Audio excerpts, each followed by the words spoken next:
Hey folks, it's Phoebe with Shrub Step Blooms. I'm going to do a quick little update on my little kitchen garden, which is doing pretty well. And then we're going to go look at the roses and peonies and stuff in that patch. The kitchen garden is doing quite well. Even though we've had days in the 80s, the peas are grabbing on and growing on the trellis. I have lots of greens down here. We have pak choi. Some of it is starting to bolt, not surprising given our weather. The leaf miners found the chard, but that is also not surprising. And we've got little patches of lettuce down here. I discovered that this emitter doesn't work, so anything I seeded down here, there's like one little lettuce seedling that's making it. We've got some volunteer borage, which I probably need to remove, honestly, but as you can see, I have not weeded this bed, and it will not happen probably for a little while. I also have been having quite a bit of bugs/birds eating stuff, which not surprising. It's nice and out in the open. There's a big old showy milkweed in here that just lives here, so that's what it is. The cabbage is growing nicely. There's obviously no heads in there yet, but it's going right along. We've got kale back here. It's looking pretty good. And if we zoom down here, the stuff on the ground is alfalfa pellets. We've got some spinach also getting attacked by those leaf miners. We've got runner beans that are volunteering in here. And we've got little radishes. I ate a couple handfuls today. So we've got some little radishes coming in. And then up here we've got lettuce also getting eaten by something or somebody. And then these peas, I think these are the snow peas on this trellis, and the snap peas are down on the other one. Clearly, like everything else, I need to weed, but overall I'm really happy. I picked a whole little basket full of greens out of here, and we had them for dinner, so that's exactly what I was going for with this garden. So in another couple weeks, I'll start interplanting the summer crops. So there'll be some tomatoes that go in down there. We'll seed some beans over there. There's going to be peppers and whatnot that goes in down there. But overall, I'm pretty happy with it. I'm not at all surprised by the birds or bugs or whatever it is that's eating everything.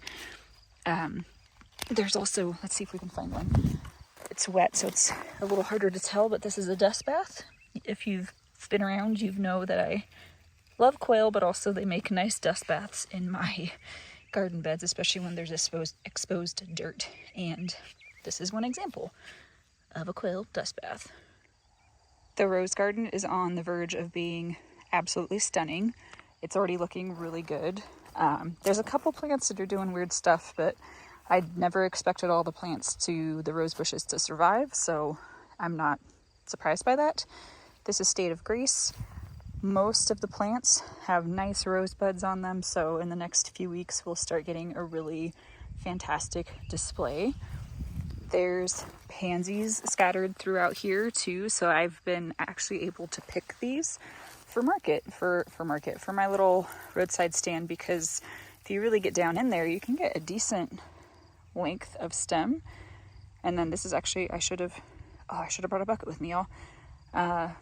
This is tall enough to put in my small bouquets, so that's been really handy. I now want to plant like 200 of them for next year, so we'll see if that happens. The peonies are looking pretty good. This one didn't put any buds on, but I'm pretty sure this is a teeny tiny one I bought on the end of season sale kind of thing, so I'm not expecting it to really flower for another year or two. The daffodils in this row are done. I've been actually trying to deadhead stuff as I go, pull out weeds, etc., etc. We're getting peonies in, so down here, the first variety to bloom was this, I think it's Red Charm, and I measured it earlier today, and it is 6 inches across. So normally from the tip of my index finger to the web of my hand is 4 inches, so it's definitely more than 4 inches across. And it smells nice. I didn't really know what to expect because I've never really grown many peonies before this patch, but it smells nice and it's beautiful. And I'm not picking this one. It's the only stem on this plant, so I was just going to see it bloom and then, deadhead it before it puts a bunch of energy into making seeds. But it's gorgeous. It's a deeper color in real life than my phone is picking up, but it's quite nice. Scattered throughout here, and not really by design, but it's actually working out pretty well for me, is Bee Friend. It's a species of Phacelia. I think it's native to California. I just had it out here in a mix, I think, like a pollinator mix, cover crop type thing a couple years ago, and now it's just kind of naturalizing. But when it's a little bit less developed than this, you can see these flowers are kind of going over. When it's just starting to bloom, it makes a great cut flower, so I use it. We got more beautiful pansies in there. Over here. Up here, this first row of roses that I planted, it's been kind of a little bit of heartbreak this winter. Some sort of rodent came through and mowed down several of them. So this one, I don't remember who this is, but it is obviously not doing well. It's still green down here. So I'm really hoping that it will put off new growth and be okay. Every time I noticed one was looked a little odd, I tried to shove it and stamp it back into the ground to try to get it to reroot. And that actually worked with this one. So it doesn't look great, but it's still alive. The most disappointing part was that this is where my Queen of Sweden was. I was walking around with a friend one day and I was like, look at my rose garden. And I was like, that plant looks weird. And I just pulled it out of the ground. But thankfully, there was enough of it left that I was able to put it in a pot, and it's sitting in my greenhouse growing roots again. So, like, the original plant is rerooting in the pot, which is nice. This is supposed to be a peony called Primavera. Last year it was pure white. It didn't really have yellow on it, which I think is Primavera is supposed to, but beautiful either way. Not sad about that. This is one of the coral, either coral charm or coral sunset. I keep poking them every day to see if they're almost there. It's sunset right now, so we're not getting the full display of this flax, but this is our native perennial blue flax, and it's quite beautiful. I've been picking it for flowers as well. This is another one that got chewed up by something underground, and I had to shove it back in. But it's doing okay. This is Poet's Wife. Of course, it happened to my row of David Austin roses, which are by far the most expensive roses I bought. But, you know, whatever. I'm really excited about this one. This is Buckeye Bell, which is a kind of open-centered red peony. And I haven't seen it bloom yet. So, also, look at all that sugar. They're so sticky. There's a lot of herbs around most of my roses. I used it as a living mulch, and it's worked pretty well. I've been dealing with whitefly, and by dealing, I mean it's here. I'm hoping that I'll get like a predator population level that combats it effectively. The roses are growing through it. They're like, it's not good for them, but they're growing right along. I'm more worried about them spreading disease if that's present here. This is all oregano, and it's going to be fantastic. I could be picking on it probably, but when it flowers, it's got purple flowers, and it's lovely. And I could pick it and dry it for culinary use. It's a very multi-purpose plant for me. This is, who are you? Oh, this is Colette. She had a lot of aphids, so I don't know what that was about. I've been seeing a lot of ladybugs out here though, so that's encouraging. She's, again, you can see some insect damage on there, but the newer growth looks fine. And we've got a little Cecil Bruner down here with the little pink rosebuds developing. Very exciting. This plant just looks bad. I'm not too worried about it dying because it's like some bare root thing I got for cheap at the grocery store. Not that I want it to die, but if that's the one that has to go, I'm not going to be too upset about it. This is where, yeah, there used to be a plant. It was either the Fiji or the Double Delight, and it is one that got eaten, and I didn't get it to reroot, unfortunately. Here's one of the lilacs that's still blooming. This is Palabin. It's supposed to be more of a dwarfing kind. I haven't really picked on it because when the blooms happened was out of sync with my little roadside stand, so I would have preferred to pick them when they were all mostly closed and only, a few. Oh, look at this. Okay, do we think, is it sleeping? Do you see that? Sometimes I see bees up under here and it's either they're actually chilling or a crab spider got them. But that one looks like it's just having a little nap. So that's this. There's pale coneflower under these or around these two lilacs. That's just a chunk I dug up somewhere and moved out here. These, oh my gosh, these Command Performance, they're so close. They're so massive. It's gonna be so beautiful. This is culinary sage. I've been picking it too because it makes these nice pretty purpley blue flowers and adds a different kind of scent to stuff, which some people really like. This is our a type of dappled willow, and they're looking pretty good. There was another one right there, but would you guess it? Something ate it, so it's rooting itself in a pot again, which is kind of oh my gosh, kind of how it's going. There's another one down there. You can see it wasn't getting quite enough water last year. This is a native dogwood that my husband stuck in a pot and it rooted itself. It was just a twig. I got really excited about my bleeding hearts this year. I wonder if this is getting enough water. Oh yeah, it's damp underneath. So then I went on a kick and I went and found some more bleeding hearts to plant, and I planted 9 or 12 more, something like that. So I'll have about twice as many next year. This is a variety called Valentine, and it's supposed to be a darker variety. The hearts are deeper, darker red. So we'll see how that goes. This is a native species of ninebark. It's not so much in this region, more on the west side of the state or in more rainy regions, but I thought it would be good for cut flowers because that looks pretty nice.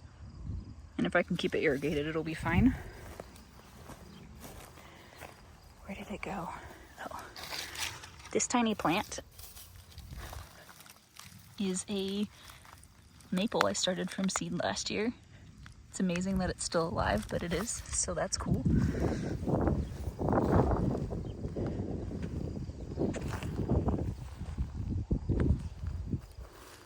Let's boogie down this way. I've been plugging in random more peonies here and there. So there's one there which hasn't, oh there it is. It's coming up over there. Got another one over here. Smoke bush, smoke tree. It's getting ready to bloom. Something I'm really excited about is this, I grew up calling it bridal veil, so that's what I'm gonna call it. It's a type of spirea. It's going a little over now. You can see the centers are turning brown. But I did pick it last week and put it in bouquets. And it just makes me so happy. It's so beautiful.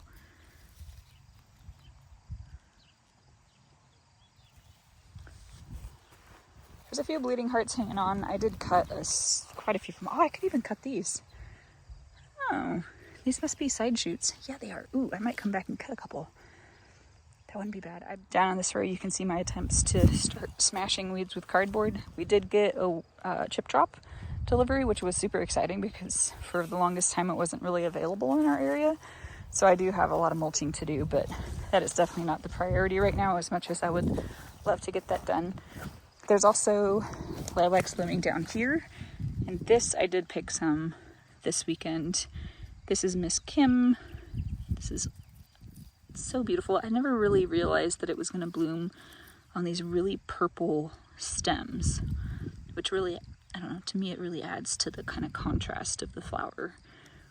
So that's quite lovely. And then behind me we have, Beauty of Moscow or something like that. It's a double, it's quite faded out and obviously gone over now.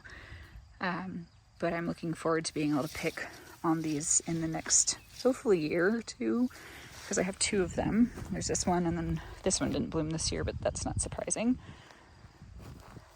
You can see all the daffodils I still have left to deadhead. All the daffodils are pretty much done. The leucojum is also done, the snowflakes. I don't remember what the common name is for them. They're all done, but I did get a couple weeks of picks off them, which was nice. The alliums are coming in quite nicely. I did decide to plant annuals in over the top of this since it's already watered, and I figured the bulbs could kind of act as a nursery for the plants maybe. I don't know. We'll see how it goes. There's a type of Thai basil down in there. There's a whole bunch of peppers that I plan to use for bouquets pretty much through this whole row. I think I also planted shiso at the end. It's the first time I've ever had it actually germinate, like in any quantity. So it's been really exciting. So we'll see if I get some nice, beautiful plants. And I'd like to experiment with it as a herb, a cut flower, and then hopefully save my own seed, because I think that was the issue. I think it was the freshest possible seed will actually germinate for you. We've got some camas down here blooming. So those are quite lovely. They go off pretty quickly, so I've only picked a few of them for arrangements. But you can see peppers in there. The Dutch iris I got were kind of a mixed bag, so I got two distinct varieties, and then like 200 mixed. This variety, whatever it was, did really well. This variety did really well. The mixed ones didn't do that great. I don't know why, but they're still there, and hopefully we'll get some flowers out of them. But look at that. Definitely get a flower off that one at some point. So that'll be nice. I've never grown Dutch iris for cutting either, so this is a little experimental patch, and if it does well, I'll leave them and maybe add some more in here. If it doesn't, I'm just going to plant something else over it and let that go. Got more nice rosebuds coming in here. It's going to be so great. Peonies in between. Ooh, the thyme is blooming. Look at that. That's nice. That's the other nice thing about having all these herbs in here, especially the thyme. It draws in a ton of bees, and that always seems like a good thing. This one's more pink, like pinky purple. I don't know that it's picking it up, but it is. It's interesting. More oregano under there. Look at how nice that is. Oh my gosh. This is like definitely long enough to pick as a cut.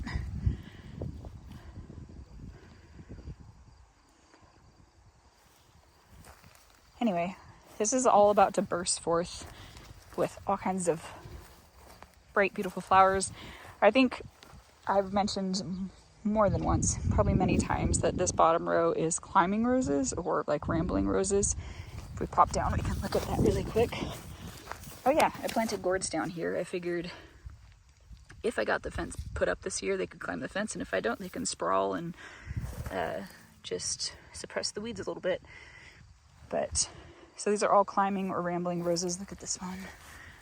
Look at those big sprays. It's gonna be so great. And the long-term plan is to erect some sort of fencing along here so that I can, train them up against it. And that's how I pruned them this year, was kind of to flatten out the back, if that makes sense, and try to get canes that were going to the sides and not sprawling out this towards where I'm standing. And I think it was actually pretty successful. In fact, I'm very generally overall pleased with how well I pruned, considering I'm pretty amateur at this so far. But it seems like I did a pretty okay job. So that's exciting. So I don't think a fence will happen this year, honestly. I don't even know if the arches are going to happen. So kind of down this central area, there are climbing roses at the same interval up the rows, and my long-term plan is to put arches in there so that they can be beautiful and climb up the arches and then not be flopping all over the place like they are now. Another thing that if that happens this year, I'll be impressed with myself. But yeah, you can see I staged T-posts and everything, but it's just not as big of a priority because they're in the ground, they're growing, they're good. I just have a lot of other stuff to do right now. But that's about it for out here. I started all of these rows with lavender, and this one died last year, so I planted a new one. It's Grosso Lavender. And you can see there's one there, and they go up the hill there. On this side, this is the patch that has roses that I was growing primarily to trial for hips. And then I just added this today because I needed a place for my strawberries to have more space to sprawl out. So these are all Albion strawberries on the upper and lower ends, or upper and lower lines. And then when I planted my currants and stuff, they were all crammed in with everything else. So eventually this will be all currants and gooseberries. These were 2 new plants I got this year. That's a currant, a black currant, and then that's a gooseberry down here. It's a little bedraggled because it was shipped here like a couple days ago, but this one looks great. She put on fruit. So I'm looking forward to that. And then these are all invasive elms, and someday we will kill them all. And this line can extend to be the same length as the rose. Yeah, anyway. And I can put more, like transplant more of my currants and stuff down here. The hip roses follow the same kind of idea of layout as the rest of the roses. So there's a rose, a peony, a rose. And then in this case, there's some little alpine strawberries kind of mixed in instead of herbs. I don't think I planted herbs with any of these roses, but I did plant those little strawberries. I also have garlic kind of sporadically thrown out here because why not? I figured if I could get some garlic to naturalize, that wouldn't be the worst thing.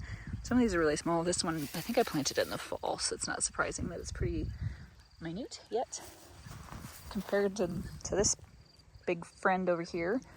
Some of these peonies are just really getting after it this year.